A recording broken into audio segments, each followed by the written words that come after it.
Hello po mga kababayan. Napanood ko po yung unang hearing tungkol doon po sa di umanong PDEA leaks. Ito po ay tungkol doon sa dalawang dokumento na iprinisenta sa social media. Na ito raw ay pre-operational report tungkol po sa mga taong gumagamit ng illegal na droga. Ang dalawa doon ay tinukoy nila mismo na si Pangulong Ferdinand Bongbong Marcos at yung isa ay yung artistang si Maricel Soriano. Doon po sa unang hearing, napanood ko po,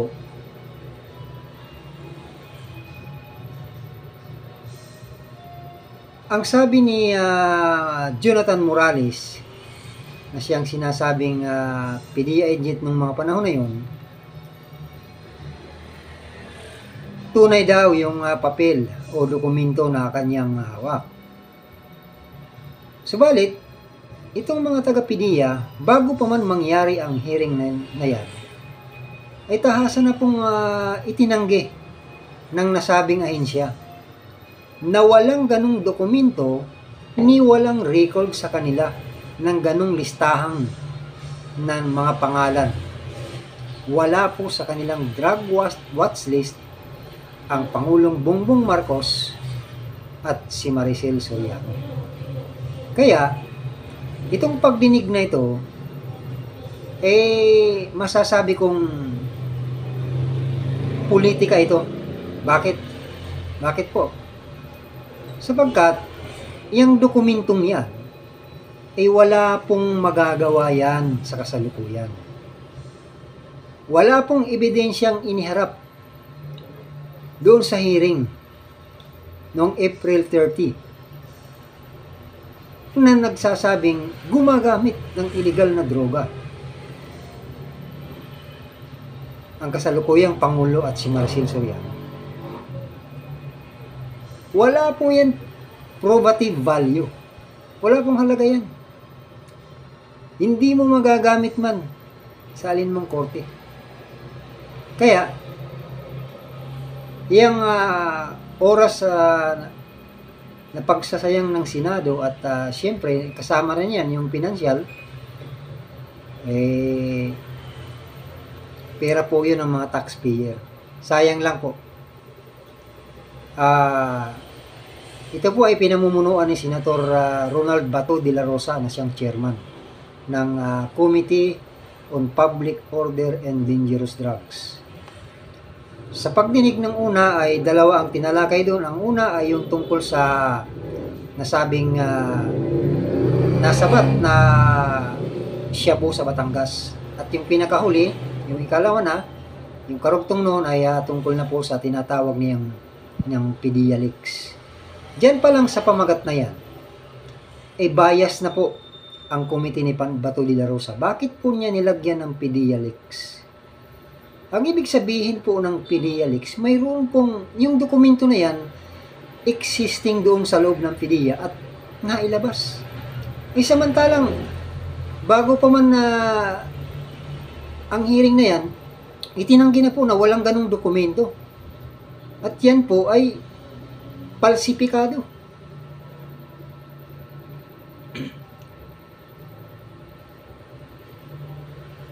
Pagkasabi pa lang ng Pangulong Duterte na yan na mayroon daw ipinakita ang PDEA sa kanya na listahan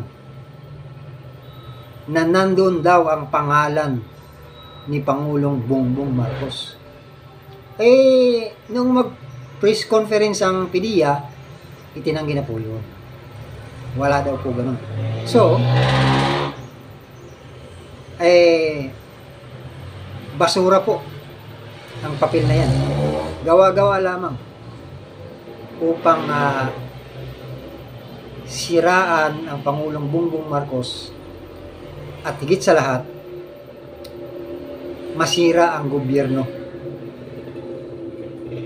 Ang hirap kasi sa mga taong matatalino, nagiging mangmang po sila kapag masyado nilang pinairal yung kanilang pagiging politiko. At ito namang mga nakadikit sa kanya, matatalino din ito, may abogado pa, nagpapadala lang po sila sa kanilang pagiging loyal doon sa kanilang sinasandalang politiko. Kahit na mali ang ginagawa o kasinungalingan, kinakain nila ito. Ang ginagawa nila ngayon pagpapababa sa pwesto kay Pangulong PBBM na hindi naman yun magagawa ng Pangulong Bongbong Marcos sapagkat wala naman pong kaugnayan yun sa pagiging Pangulo. At kung iintindi niya yan at sasagutin niya yan, masisira po ang kanyang trabaho sa bayan Masisira po. Kaya nga hindi niya masyado pinapansin yan dahil walang halaga po yan Wala na pong kaugnayan yan. Isipin mo 2012, nahalal ang Pangulong Bongbong Marcos 2022. Ipipilit mo. Kayo nga mga nasa likod ng mga abogado ng Pangulong doon, ng dating Pangulong Rodrigo Duterte. Naku po, sana po alisin ninyo yung pagiging panatiko. Kahit mali, pikit mata yung sinusunod o sinusundan yung kanyang mga sinasabi. Alam niyo po, sa pagdinig na yan ng Senado tungkol dito sa PDEA Leaks di umano na dokumento, wala na pong kaugnayan yan sa kasalukuyang pamamahala ng Pangulong Bongbong Marcos. At yan, kahit ano pa ang demonstrasyon nila at panawagan, kahit pa anong sinabihin nila na nagpupulburon ang Pangulong PBBM,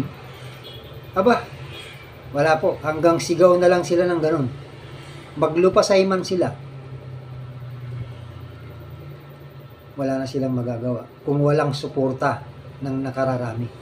Higit sa lahat, kung walang suporta ng sundalo at pulis para paalisin siya. Yan ang ginagawa nila ngayon Dito, sa unang pagharap ng April 13 ni Jutan Morales, mahahalata mo na kasinungalingan lahat yun Sapagkat, sinupalpal na siya ng PDEA na ang sabi ng PDEA, walang ganung dokumento na sa kanila sapagkat wala talaga, wala. Ito naman pinipilit ni Morales. Dito nga nasupalpal siya rito Akalain mo sabi ni Morales kung hindi daw totoo yung dokumento na yan, bakit daw doon sa rally na sinabi daw ni Pangulong Rodrigo Duterte na nakita at nabasa daw niya yung dokumento na yan, na nandun daw yung pangalan ng Pangulong Bongbong Marcos during his presidency. Diyan pa lang, wala na Supalpal na kayo sinabi niya, during presidency, samantala sabi ng Pangulong Duterte, nung mayor siya. Anak ng talbos ng kamuti naman, ikaw talaga, Jonathan Morales, gagawa-gawa ka lang ng kwento, nagbabali-balintong pa. At sa pangalawang hearing, itong Mayo 7, doon, pinilit pa rin niya na tunay yung dokumento. Ang nakakapagtaka lang dito, mismo ang chairman ng committee, ipinipilit niya na authentic yung yung dokumentong yan. Kaya pala hindi na ako nagtataka na ang pamagat ng hearing na yan ay PDEA Leaks sapagkat pinipilit ni Senator Bato de la Rosa na authentic yung dokumento. Samantalang itong mga taga-PDEA sinasabi nila walang ganong dokumento. Ano ba ang karapatan mo, Senator Bato de la Rosa, para sabihin authentic? Taga-PDEA po ba kayo? Senador po kayo, di ba? Sinasapawan ninyo yung trabaho ng PDEA. Dinadowngrade mo yung isang ahensya ng gobyerno. Pinalilitaw mo na mga sinungaling itong mga taga-PDEA at galit ka pa doon. Nung inuusisa mo si Director Francia, na sinasabi mo Ibig mong sabihin, ang sabi mo naluko ako ni Jonathan Morales. Aba, kung ako ang nandoon sasabihin ko, tama po, naluko po kayo ni Jonathan Morales. Naluko po kayo. Kaso, itong si Director Francia, medyo nagminor at palagay ko, natakot ito Pero kung ako hindi ko patitinag, sasabihin ko, tama po kayo, Your Honor, Mr. Chair. Naluko po kayo nitong Jonathan Morales sapagkat wala po talagang dokumento yan Wala akong ganun. Anak ng bakang dalaga talaga, wala talaga. Wala nang patutunguhan yung hearing na yan. Hindi na yan in aid of legislation. Sapagkat, malinaw dito, in aid on political persecution. Gusto nyo talaga mapababa ang Pangulong Bongbong Marcos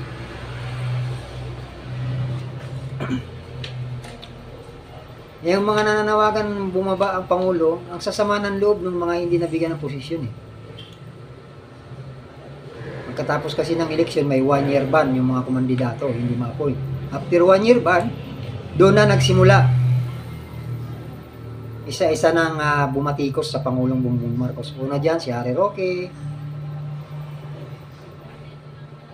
Una dyan, si Harry Roque at marami pang iba. Ang naalala ko, si Atty. Trixie Angeles na naging kabinete pa mismo na-appoint bilang Treasury Secretary kung hindi ako nagkakamali.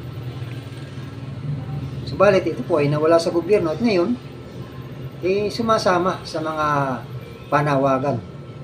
At ang kanilang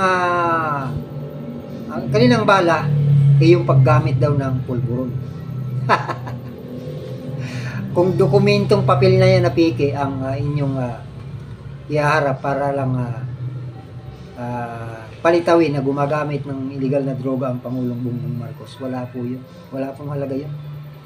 Ang sabi nga, kung sa korte nga, sabi, no probative value. Wala po. At ang may kapangyarihan o may karapatan lamang magdeklara ng authentic, yung pong ahensya.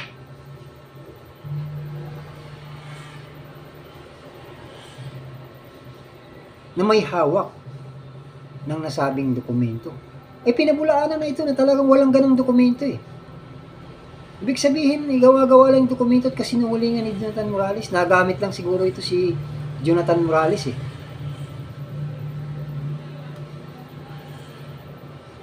Nakakatawa ito si Jonathan Morales Astang senador sa hearing Mahaba ang oras na binibigay sa kanya para bang senador Kakalain mo, nakakapagtanong. Kulang na nga lang yung salita niya na sinasabi I move walang ganun basta magsalita siya ganito, babanggit siya ng pangalan.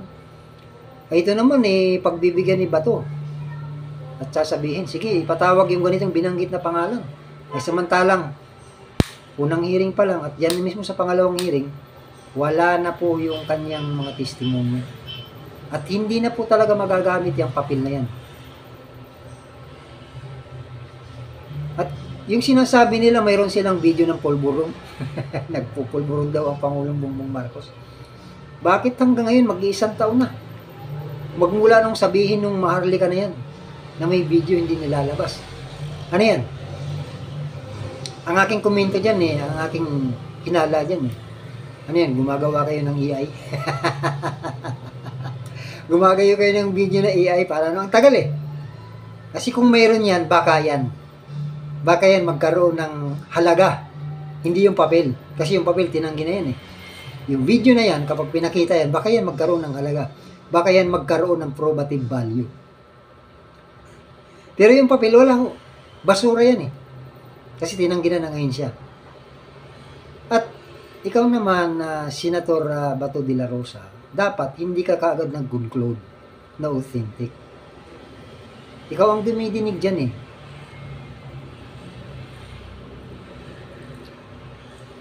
Tinitimbang mo sana. Ibig mo sabihin, mas pinaniniwalaan mo si Jonathan Morales na napakaraming inconsistent na sa kanyang mga pahayag sa Senado. At yung ahensya ng gobyerno ay hindi mo pinaniniwalaan, ay nasa gobyerno ka. Parang winawasak mo yung institusyon ng PDEA eh. Sinasabi mo na authentic, samantala sinabi nila hindi. Sino ba ang paniniwalaan ko? Base sa aking opinion at base sa aking pananaw. Sa aking pananaw ko lang, ang PDEA ang may otoridad na magsabi kung tunay ba o piki yung dokumento na yan. At hindi ho kayo, Senator Bato de la Rosa. At wala sino man na magsasabing piki o tunay yung dokumento kundi ang PDEA lamang. Kahit ang Pangulong Bongbong Marcos, wala siyang otoridad magsabi na piki o hindi tunay yung dokumento na yan. At authentic yung dokumentong yan. Wala pong karapatan magsabi ang sino man, kundi yun lamang ahensya.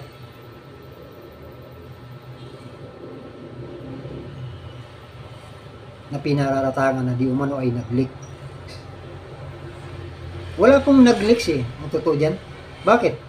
Wala naman talaga dokumento dun sa loob eh. Wala namang inilabas. Kundi, yung dokumentong yan nasa labas. Pinabricate. Madali naman maglagay ng mga pangalan ng coaching, ganun eh. Kahit ako, pwedeng gumawa eh, gagawa ko. Lalagay ko kasi kilala ko yung mga coaching na yan. Alam ko yung mga plaka. Kung ang batayan lang ni Senator Bato de la Rosa dahil nandun yung mga sasakyan ng mga taga-PDEA at higit sa lahat, mayroon daw umanong butas ng puncher. Mababaw na dahilan yan eh. Hilaw. Ako may puncher ako dito eh. Gagawa ako ng dokumento, bubutasan ko, tapos isi-xerox ko. Oh, di, may butas na yung xerox. Yung photocopy. Kaya mababaw yan eh. Alam mo, Senator Bato de la Rosa, binuto kita eh. Hindi naman sa ayaw ko na sa'yo, kundi ayusin mo lang yung trabaho. Maging, dapat nasa gitna ka lang. Kasi kung ang sinasabi mo in aid of legislation, hindi ka dito naghahanap ng facts o katotohanan. Hindi ito fact findings. Kundi, kukuha ka lang ng mga sa mga resource person ng kanilang mga testimonya para makagawa ka ng pag-amyenda or kung gusto mo naman paggawa ng batas. Hindi mo kailangan kumuha ng katotohanan dito. Dahil hindi korte ang Senado. Tama yung pagpatawag mo ng Senate hearing. Tama yun kasi talagang mayroon kayong kapangyarihan magpatawag. Motu proprio ang tawag doon. Dalawang uri yun eh. Legislative function eh.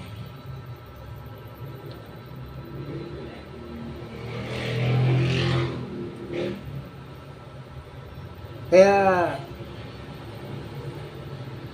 sana i-cancel mo na yung plano mong pagpapatawag pa ng isa pang hearing sa Mayo at 30. Wala na po yun. Wala nang halaga yan. Hindi ho ebidensya yan. Walang ebidensya labang kay Pangulong Bongbong Marcos at doon kay Maricel Soriano na gumagamit ng illegal na droga. Wala kayong may harap dyan. Kahit simulalis, wala eh. Daldal lang eh. Wala. Kaya hindi nyo mapapababa ang Pangulong Bongbong Marcos sa pamamagitan na ng pagsasabing pulburonik. At ito si Attorney Harry Roque, hanga ko dito eh. Medyo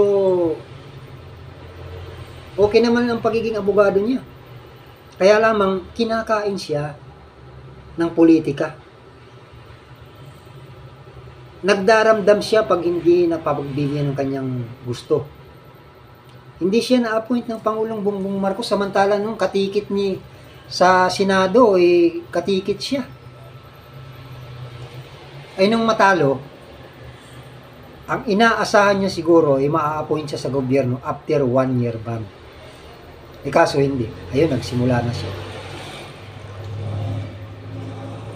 Itong mga sinasabi ko mga na Senate hearing na ito, napanood ko po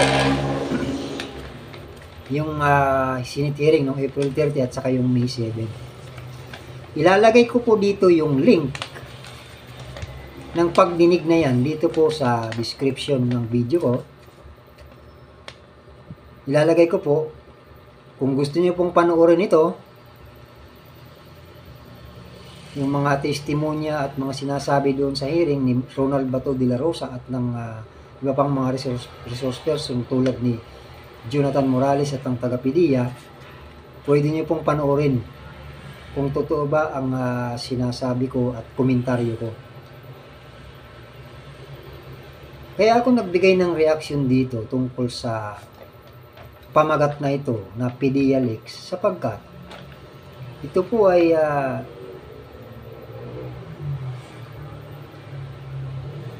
hindi naman ito PDEA leaks dapat ang pamagat. Dapat alleged document, hindi leaks. Di umanong PDEA document, hindi leaks. Kasi kung yung PDEA leaks, talaga galing sa loob eh. Pinipilit. Hindi na ako nagtataka dahil pinipilit nga ni Senator Bato de la Rosa na may nag-leak nga eh. Kaya yung pamagat, Senate hearing on PDEA leaks. Ay, nako.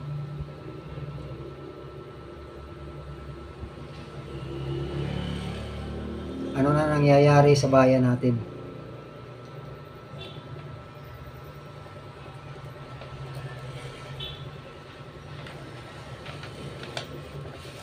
Ilalagay ko po dito yung link ng Senate of the Philippines. Ito po yung platform nila sa YouTube ng hearing. At yung isa, yung sinasabi yung pagsasabi ni Ronald Bato de la Rosa na talagang authentic yung document, nagpa-interview siya sa News 5 Everywhere doon sa programa nila DG Chacha at Ted Filon. Lalagay ko rin yung link na yan. Yung isa pa nung hearing ng May 30 doon sa Inquirer.net. Ilalagay ko po yung tatlong link na yan. Kung gusto niyo pong panoorin, malalaman niyo po dito yung pagkiling ni Bato de la Rosa sa testigong si Jonathan Morales.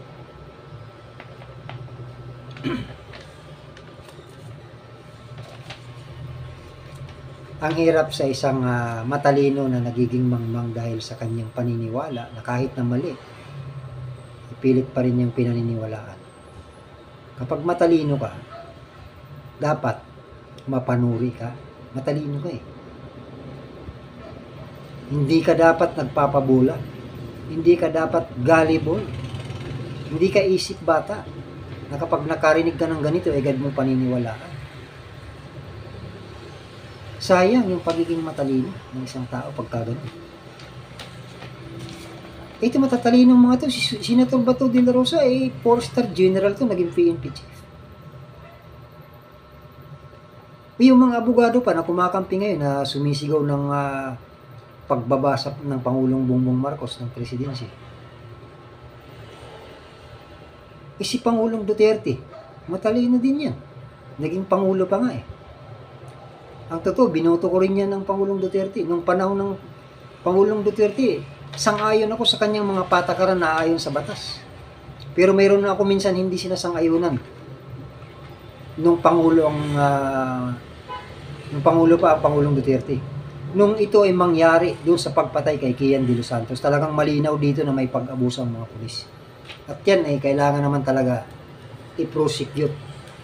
Malinaw po na talagang sinadya yung pagpatay at hindi drug operation.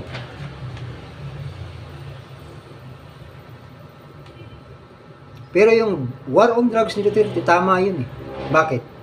Ang pamahalaan kasi, mayroong kapangyarihan magtakda ng anumang batas na paiiralin para katakutan ng mamamayan at hindi na sila lumabag. At kapag hindi natakot ang mamayan at lumabag sa batas, mayroon ding kapangyarihan ng gobyerno na magparusa na naaayon sa mga umiiral na batas. Halimbawa, sa operasyon ng war on drugs, sinabi ng Pangulo na kapag kayo ay nag-operate ng droga at may lumaban, patayin ninyo. Tama yun eh. Biblical yun eh. Ang mamamayan naman, inuutosang sumunod sa mga batas ng tao. Sino ba ang gumagawa ng batas? E di ang Senado at Kongreso dito sa atin sa Pilipinas. Sino ang inuutosang sumunod? Yung kanyang mamamayan. Bakit? Para sa ikaayos ng buhay ng mamamayan. Hindi para sa ikaayos ng mga namumuno. Ang mga namumuno, kasangkapan lang yun para gabayan tayo.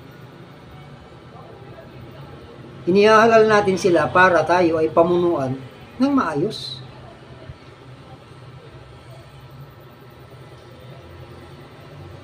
Buhay na buhay ang demokrasya dito sa ating bansa Bakit? Biruin mo yun, no? Sa paglago ng kaalaman, dumami ang naging marunong. Sa paglago ng teknolohiya, dumami ang magagaling. Yung iba dyan, naggagaling-galingan lang. Na kahit na chismis lang, daldal ng daldal sa social media. Gaya na lang nitong babae na nagpapatawag na Maharlika.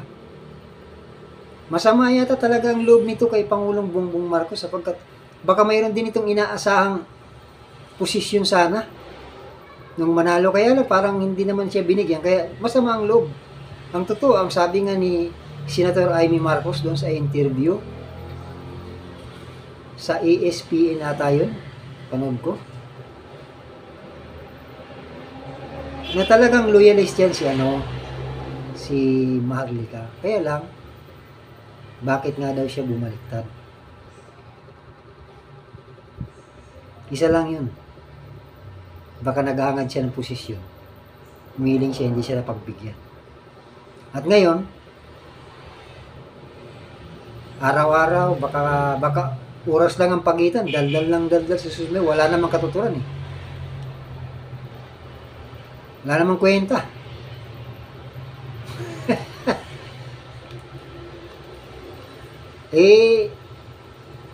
Yun ang gusto ng ibang tao, yung daldal na wala namang kwenta. Kaya marami din nanonood sa kanya libo rin libo rin yung mga views niya Kasi maraming nabubula. Nagpapabula sila Yung mga napagpapabula, mga isip bata yun Kahit ka professional, kahit ka abogado, pag nagpabula ka kay Maharlika, nako, ibig sabihin lang nun, gullible ka. Ito si Jonathan Morales yung bago magtapos yung Senate hearing ng May 7. Kumirit pa ito no? Mirit pa. Tungkol doon sa drug test ng Pangulong Bongbong Marcos no bago mag-eleksyon. Bakit daw hindi inimbestiga ng PDEA? Isipin mo, para na siyang isang senador. Lagi siyang binibigyan ng floor ng chairman na si Bato de la Rosa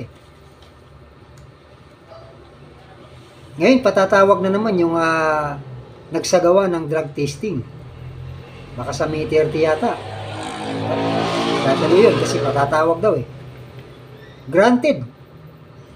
Yung kahilingan ni Morales. Parang miyembro siya ng committee. Kulangan na nga lang yung sabihin ni Morales sana kung senador sana siya. Sabihin na sana siya, Mr. Chair,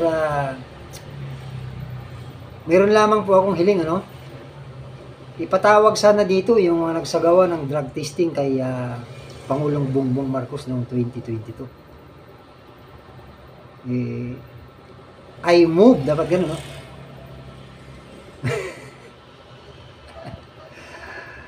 I move to aywan ko nga ba? Jonathan Morales.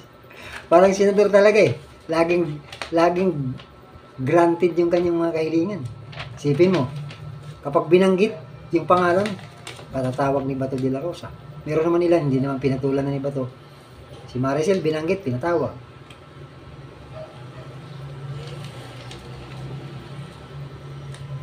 Kaya lang, wala silang napiga kay Maricel Bakit?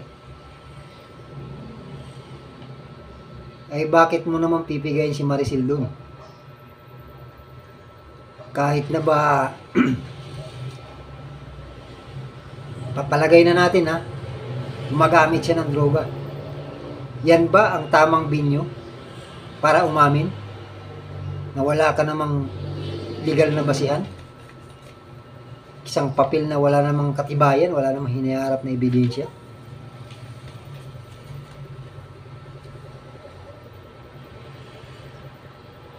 Anak ng talbos ng kamote talagang buhay, oh. Alam mo mga kababayan, maging mapanuri po tayo. Magpakatalino tayo. Huwag po tayong basta-basta maniniwala sa mga pinagsasabi ng kung sino-sino mga vlogger, mga nasa social media. Kailangan timbangin natin muna. Suriin natin kung tama ba ito. Huwag po tayong magpupukus dun sa pinapanood natin na para bagang wala ka ng ibang pinapanood kundi siya lamang. Hindi ko makakakuha ng tunay na dyan. Na tunay na pagbabago sa sarili natin kapag ka ganun. Sapagkat nakapokus ka lang sa isang tao. Dapat niya nagsusuri tayo. Pinapakinggan natin yung ibang kahit hindi natin gusto, pakinggan muna natin. Baka naman sila ay tama. Yung pinapakinggan natin, baka naman tama din. Yan ang mga taong mapanuri. Kahit hindi niya gusto yung tao na nagsasalita na yan, panunurin niya yan. Bakit? Kukuha siya doon ng ng idea kung tama ba yung sinasabi niya at ikukumpara niya yung sa kanyang pinapakinggan. At kapag natimbang niya na ito palang pinapakinggan niya ay puro chismis lang at ito naman na nagsasabi dito na isa na pinakinggan niya ay tama, edi magiging matalino ang isang tao. Malalaman niya ngayon ang tama at mali. Malalaman niya ngayon ang kasinungalingan at katotohanan. Ay dito sa dokumentong ito na iniharap ni Jonathan Morales na nagsimula ito dun sa babae, sinabi na ng PDEA na walang ganung dokumento. Kaya ang komento ko rin, ang aking palagay din, wala yung dokumento na yun. Piki yan. Piki. Hindi yan authentic.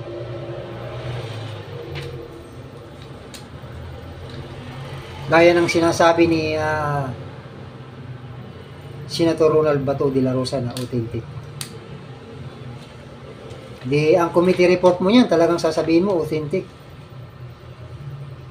Kung question ka dyan, sa committee report mo, ano ba ang posisyon mo? Committee chairman. Sino nag-authentic? Ako.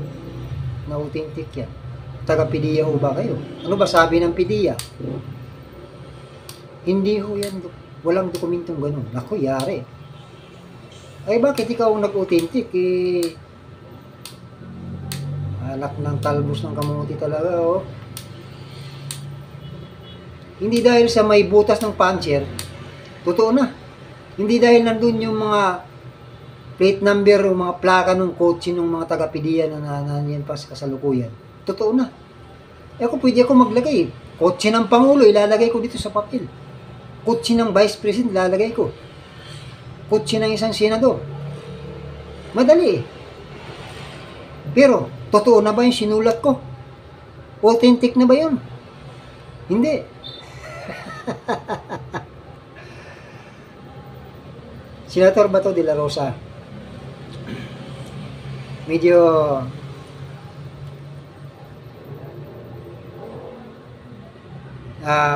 bumaba ng konti yung pagiging pulis. Alam mo naman yun naging general ka, hindi mo mararating yung pagiging general kung di ka magaling na pulis. Bakit? Siyempre, dumaan ka siguro sa pagiging investigador. Sabi mo pa nga, pinarangalan ka ng sa ibang bansa na magaling na investigador. Sana dito galingan mo. Sana itong dokumentong to, turing mo ng basura. Yung Jonathan Morales na yan, wala namang inihaharap na ebidensya na gumagamit ng droga si Maricel Soriano at ang Pangulong Bongbong Marcos. scrap na lang. Ibasura mo na yan. At kung mayroon kang gagawing batas, edi mabuti. Kung may aamihendahan ka o gagawin, okay yun. Dahil yun naman talaga ang trabaho ninyo eh. Pero, dito sa ating mga kababayan, hindi talaga maiwasan na mayroon talagang rebelde sa bayan. Bakit ko nasabi? Kung ang tunay na Diyos nga may rebelde. Dito pa kaya sa gobyernong panglupa? Ang Diyos noon, naghimagsik ang mga anghel. Bakit? Gusto rin nila na maging Diyos Ano nangyari? Binigyan din sila ng kapangyarihan, kaya lang kadiliman. Ito naman, gusto nila pababayin ng Pangulo. At hindi lang naman ngayon yan. Simula nung magsimula akong makabuto, lagi na lang kapag may nakaupong Pangulo, ipinabababa. Pinagre-resign. Walang kasiyahan. At yan ay hindi naman natin masisisi sapagkat malaya naman tayo magpahayag ng ating damdamin. Nandun po sa saligang batas yan.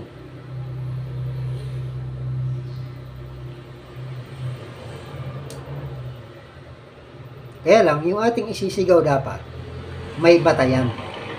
Yung mga grievances natin, may batayan dapat para pakinggan tayo ng gobyerno. Kung walang batayan, tapos pag hindi na pagbingin at magagalit, magdi-demonstrate ka dyan, nako, masisira lang ang buhay mo. Sabi nga ng Pangulong Duterte. Huwag mo nang subukan, sabi ng Pangulong Duterte, masisira ang buhay mo. Ginamit ko na yung salita ng dating Pangulong Duterte. Alam mo, Pangulong Duterte, hangang-hanga ako ng Pangulo siya Kaya lang may umabuso ng mga autoridad sa war on drugs Bakit umabuso? Ang ilan kasi dyan involved sa droga. Sa takot nila na mabulgar sila, yung iba dyan na mga drug user, drug pusher, pinapatay nila para hindi makapagsalita.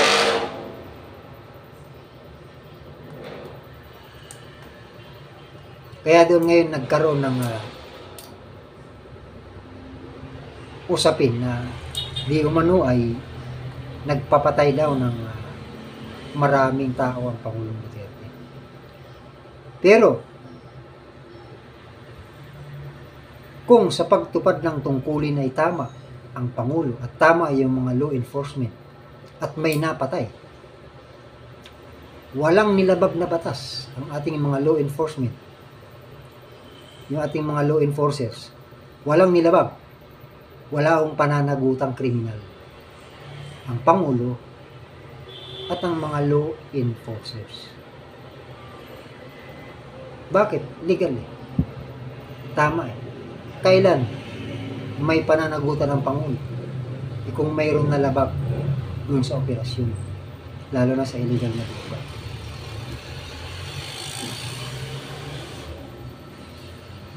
Araw-araw ko na lang naririnig, lalo na si Harry Roque, lagi na lang yung pulburon, nakakasawa na yung pulburon na yan. Paminsan-minsan bumibili ako ng pulburon doon sa sa isang sikat na bake shop na masarap yung pulburon nila. Makain ako minsan yan pero pulburon na tunay yan baka akalain niyo yung pulburon na kinakain ko yung nasa isip nila Harry Roque. Nagtataka ako si Harry Roque, abogado ito Bakit? Para bagang bumababa na ang kanyang talino sapagkat masyado na siyang kinain ng kanyang puot sa puso dahil nasa sama ng loob. Nasisira ang katalinohan ng isang tao kapag tumataas ang kanyang pagkagalit.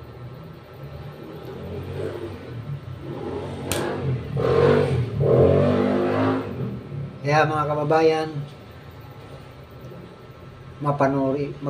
maging mapanuri po tayo.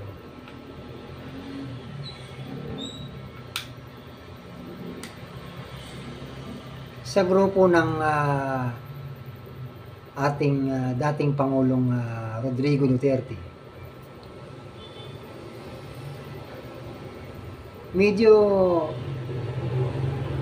hindi maganda na nananawagan kayo bumaba ang Pangulo, sapagkat nakaupo bilang pangalawang Pangulo ang inyong anak. Ibig sabihin, meron kayong layunin na iluklok ang iyong anak. Sana kung magdi-demonstrate kayo, wala dapat sigaw na bumaba o mag-resign. Wala nang dahilan. Wala nang na pulburon, mag-resign ka na. Dahil bangag. Ay nako. Bangag na yan eh.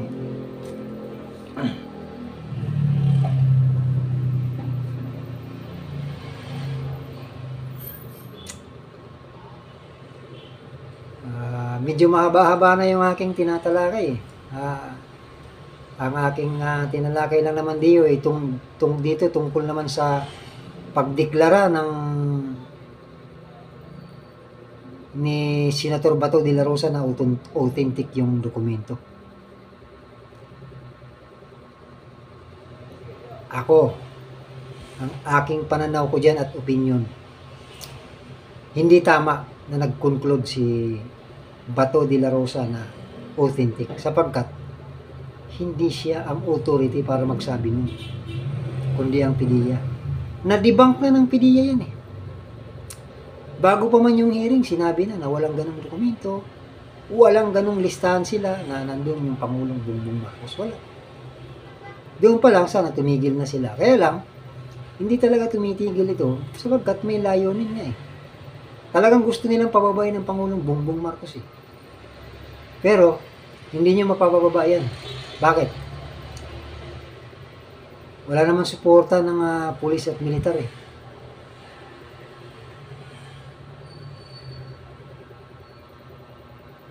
Dalawang pangyayari lang sa ating bansa ang may suporta ng pulis at militar. Ang dating Pangulong Ferdinand Marcos Sr. at si Joseph Estrada. Nung pagpasok ng Pangulong Gloria, sinubukan uli. Pero naging matalino ang administrasyong Gloria.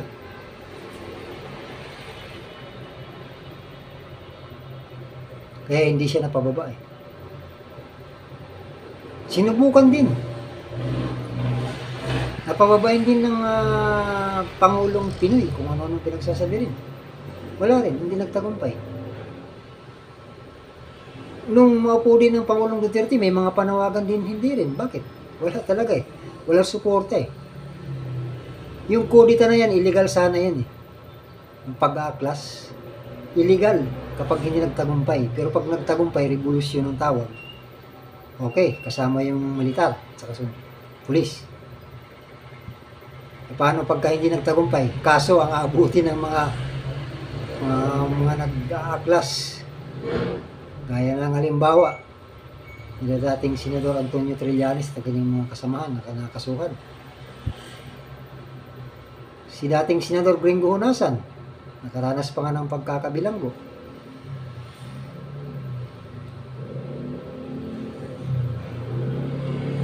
Ngayon, kayong mga tumututol o hindi sang-ayon sa pamamalakad ng Pangulong Bongbong Marcos, mahaba-haba pa ang hihintayin ninyo. Pangalawang taon pa lang ngayon ng pagiging Pangulong ng PBBM, so 4 na taon pa ang hihintayin ninyo. 2024 pa lang ngayon eh. 2022 siya umupo, 4 na taon pa. Yung pagbibintang ninyo na gumagamit ng droga ang Pangulo, hindi yun ikabababa sa pwesto. Hindi yun ebidensya, yung dokumento. Hindi nga napatunayan ni Jonathan Morales na gumagamit ng droga eh. Sinabi pa nga niya, hindi natuloy. Eh, di pag hindi natuloy, wala. Anak ng talbos ng kamuti naman buhay na to. By the way, hanggang dito na lang muna at sa mga susunod, tatalakay uli ako ng isyo patungkol sa politika at sa mga nangyayari sa ating bayan. Tayo naman maging masunurin lang tayong mamamayan. Hindi naman tayo gigipitin ng gobyerno At kapag sa kabila ng pagiging masunurin natin, ginipit tayo ng gobyerno at illegal ang ginawa sa atin, doon tayo magreklamo. Sa mapayapang paraan, hindi sa marahas. Ganun yun. Kapag may matibay tayong maiharap sa ating mga hinaing, nanalabag yung ating karapatan, nalabag ng gobyerno, iharap natin. Hindi naman bingi ang gobyerno para pakinggan. Hanggang dito na lamang po. At hanggang sa muli. Bye-bye, mga kababayan.